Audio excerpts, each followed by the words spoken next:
Ngayong araw sinimulang ipatupad ang taas presyo sa produktong petrolyo. 1 peso and 50 centavos kada litro sa diesel, 1.90 naman sa gasolina at 2.50 sa kerosene. Ito na ang pang-anim na linggo ng taas presyo sa mga produktong petrolyo. Sunod-sunod ang pagsipa ng presyo ng diesel, gasolina at kerosene dahil apektado ang Pilipinas sa presyo ng petrolyo sa pandaigdigang merkado. Isa sa mga dahilan ang pagbabawa sa produksyon ng Saudi at Russia.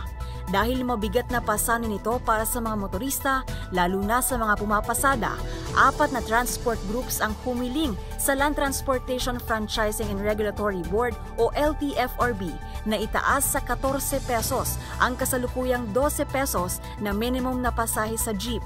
Samantala sa panayam kay Department of Energy o DOE Oil Industry Management Bureau Director Rino Abad, sinabi nitong mataas ang tsansang tumaas na naman ang presyo ng petrolyo sa susunod na linggo.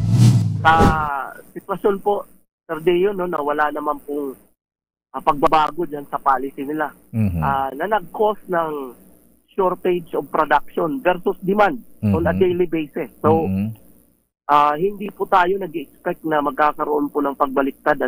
In fact, nakikita na po natin sa unang trading day ngayong week, meron na po nakikinitang increase. At yan ang MBC Network News. Mula sa kauna-unahan sa Pilipinas, DZRH, ito si Pamela Adriano. Tuloy-tuloy sa pagbabalita, tuloy-tuloy sa serbisyo. Sama-sama tayo, Pilipino.